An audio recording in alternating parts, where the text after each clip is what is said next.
Hey buddy, this is the Old School Gamer. Welcome back to the channel and thank you for checking out this video. Today I'm bringing you a game in the tier 10 German cruiser, the Hindenburg. And when I'm checking the team lists, I notice that the enemy team has 3 Hindenburgs, and I guess those will be my biggest hurdle in this game. I'm not really that afraid of all the high tier battleships, since they are pretty much my main goal in the Hindenburg, because those are the ships I want to face and fight and burn down and kill. But since I know how powerful this ship is, I'm not really that keen seeing so many Hindenburgs on the other team. If they know how to play this ship, it's gonna be a nightmare, pretty much. So I spawn a bit right of the center position. It looks like we have 2 destroyers heading for the B cap and 1 for the A cap. The C cap on this map can be quite difficult sometimes. It can also be a very easy cap to take and control. It really depends mostly of the destroyers you have on the team and the different team lineups. I can't really speak today for some reason, because the C cap is very popular if you see a radar cruiser on any of the teams. They usually love to park right beside one of those big islands, right beneath or beside the C cap, and use their radar on an enemy destroyer. So be very careful with pushing the C cap in a destroyer if you see an enemy radar cruiser on the enemy team, because then you can pretty much count on them pushing you on that cap. So I push up towards B cap with my friendly destroyers, and they encounter an enemy gearing, which of course is a big threat to them. I managed to land a couple of shells on him, but he gets undetected with the smoke screen. I of course get focused directly by the enemy battleships, but that isn't really a big issue in this cruiser, because it has the same troll armor as the SAU have, and it's almost impossible to citadel at close ranges, so it's also a really potent and powerful brawler. And of course, with its great range and great maneuverability, it is really hard to do consistent damage to this ship in a battleship. Enemy gearing pops up again, but a friendly takes him out. Now I notice that there have been a destroyer spotted in the C cap. I also have a friendly Fletcher with me, and also a friendly Montana, which is gonna play a crucial role for me in this battle. I see an enemy German battleship, so I start open up fire upon him. Also an enemy Montana, and this is pretty much the perfect scenario for a Hindenburg. 2 big, clumsy tier 10 battleships. Most people would probably be a bit scared to be in this position, but I can tell you, it's in this position that the Hindenburg really starts to shine. because it's in this position you start to kite away while spamming the enemy battleships with your fast reload and your accurate German guns. And since you are pretty well angled and still manage to have all the guns bearing on the target, it is pretty much impossible for the enemy battleships to land big salvos on you. Meanwhile, you will do really a big chunk of damage to them with your HE and fires, and if they turn perfect broadside, you can punish them really hard with your German AP. So the team has managed to take A and B cap, which is great, because then we don't really have to push so hard. We can play a bit passive on this side and pretty much let the enemy team play into our hands. The enemy Udaloy pops up, Udaloy being a really fast Russian destroyer, so of course you have to take a really big lead. He gets undetected, so I launch my spotter plane and start focusing these enemy battleships instead. Now I know it's very popular for some Hindenburg players to run the defensive AA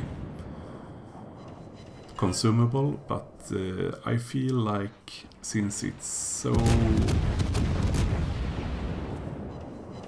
uncommon that you face a carrier, and since this spotter plane gives you so much extra range that you can use to pump out really big amounts of damage, I would really never consider using the defensive AA.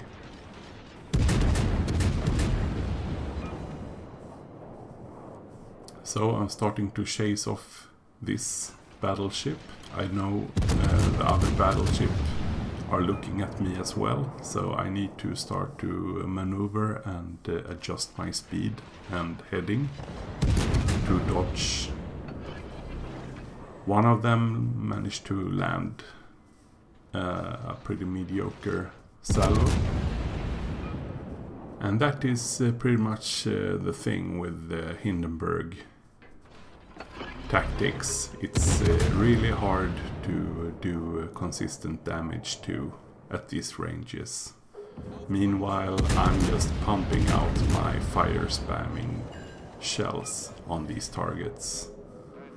And they can't really flee because I'm much faster than them, so I can just keep them at bay, keep them at these golden distances, and just keep spamming them with damage.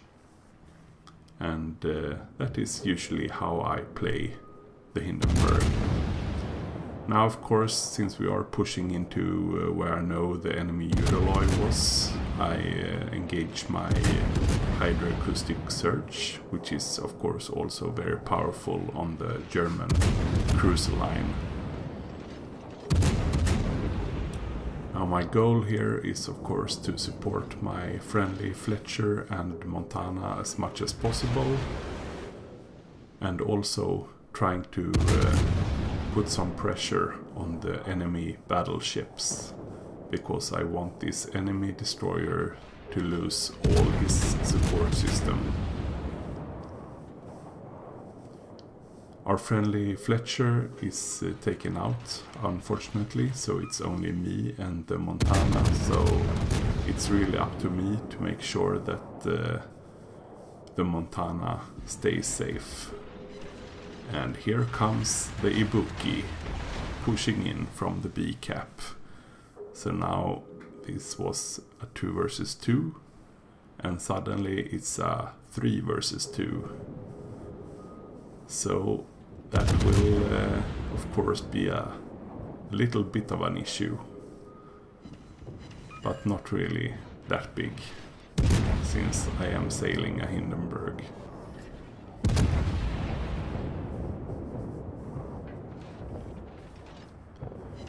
Montana makes a really great move, turning in behind the island, making it pretty much the Ibuki only ship able to fire at him. Meanwhile, both he and I can focus the Ibuki and make sure that he gets killed off very fast. I managed to land a citadel on him. I shoot my second salvo, get another citadel, and my friend in the Montana finishes him off. So now we're back in a 2 versus 2. And these guys are starting to feel the hurt. Now the Udaloy is starting to push the Montana, so I need to start focusing him instead. Even though the shells on the Hindenburg is really nice and flat, and the quick reload, it's hard to shoot efficient at a Russian destroyer since they are very maneuverable and fast.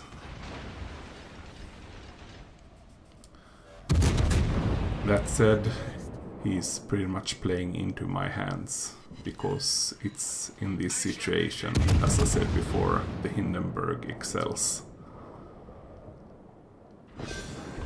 And I take him out.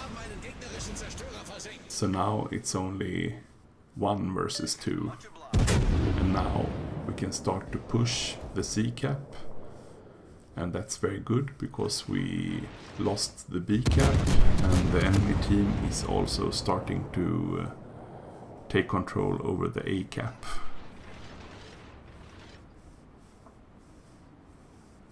So I just need to get undetected so I don't eat any unnecessary broadsides. And then I can start to turn up north and start pushing with the friendly Montana. Now, meanwhile, I have noticed that the enemy Hindenburg that I spoke of in the beginning of the video has played really efficient on the other flank. They have pretty much deleted our team on that side. So it's not fun, as I said before, to see 3 enemy Hindenburg. That is not something that is easy to counter.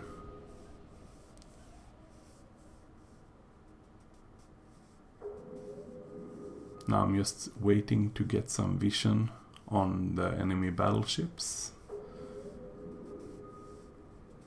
Meanwhile, we just start to push into the cap, because we need to start capping.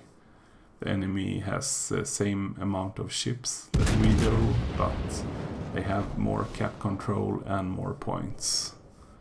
So if we don't do anything soon, we will give them a huge advantage.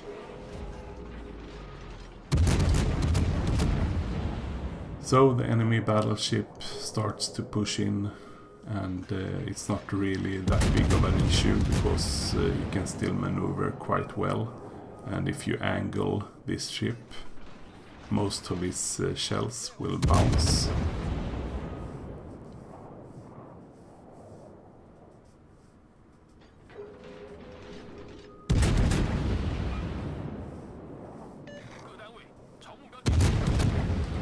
Also, this Montana that I'm playing with here is really great team player, because he goes in front and tanks for me, so the enemy battleships are focusing him.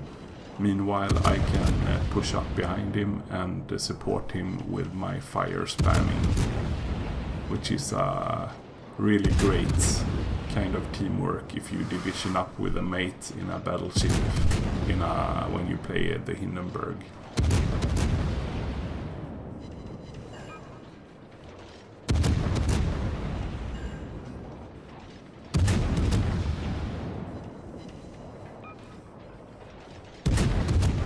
this guy is getting really low. I have a permanent fire on him and he's dead. So now we have pretty much cleared up this side of the map from the enemy team.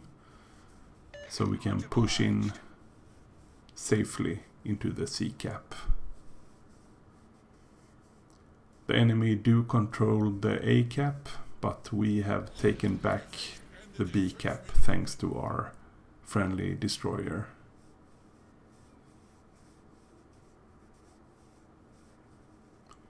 I'm a bit cautious because I noticed that enemy Hindenburg has been spotted on the minimap right behind the big island that my friendly Montana is starting to sail around.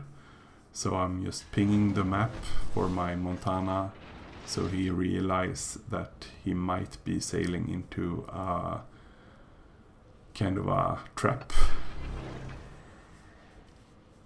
So we need to get some ice on this Hindenburg as soon as possible, so we can see what he is up to. I realized that the B cap is getting turned, which means that he must have entered the cap zone and is no direct threat to the Montana.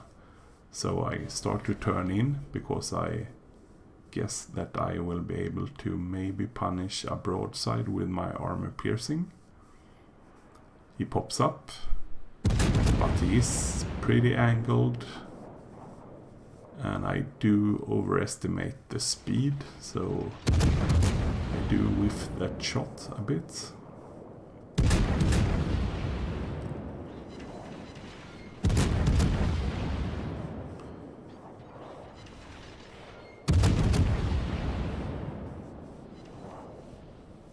But now we have a perfect situation because now we have pretty much created a crossfire situation on this enemy Hindenburg. So we have the destroyer in the south, the Montana in the north, and me to the east. And that is not really a position a Hindenburg likes to be in.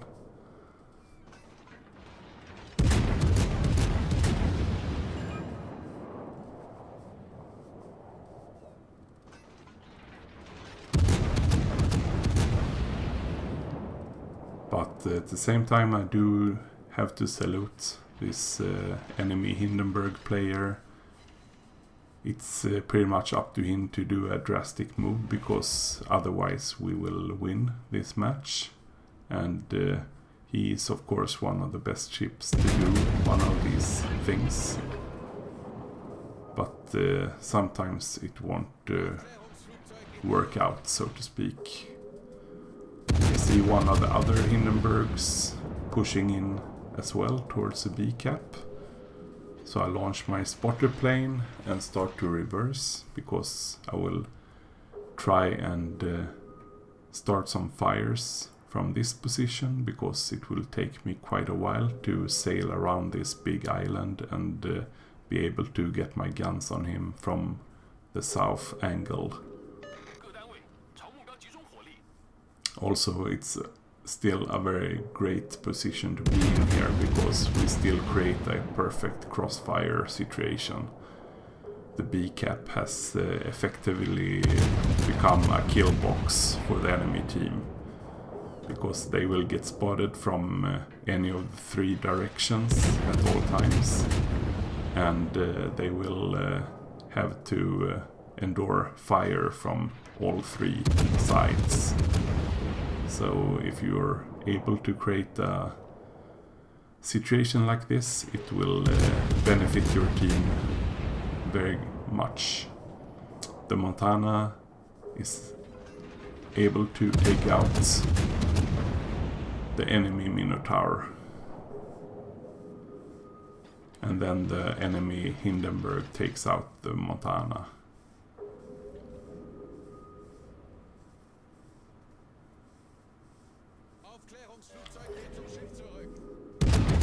So the clock is almost to an end, and we have quite a nice chunk of advantage in tickets. So this last Hindenburg is making a desperate play for the B cap, and it's not really anything he can do at this point to change the outcome of the game. But I think this was a really great game, really great enemy team. They played really well. And also I must salute the Montana player on my team. I felt like we had a really great teamwork on our flank. So, looking at the team score, I did over 180,000 damage, 7 fires, 2 kills and 1 cap, earning me almost 500,000 credits and over 5,000 experience. And looking at the team scores, you can see that the friendly Montana that pushed my flank had a really great cracking game. It was really great to team up with him and push that flank, so my hats off to him. And as you can see on the enemy team, the enemy Hindenburgs did a really great game as well. So GG to them. Damage wise, I did over 50,000 in fires on those enemy battleships. As you can see on the Kurfürst up in center, I depleted almost his entire health pool by myself, while also tanking over 1.3 million potential damage for my team. So I think I played my role as the jack of all trades pretty well. And finally the rewards. Over 200,000, which is pretty decent for a tier 10 cruiser game, and over 5,000 experience. So I wanna thank you guys so much for checking out this video. Please leave a like and a comment below. Subscribe to the channel for more amazing content, and until next time, have a great Friday guys. I see you. Bye bye.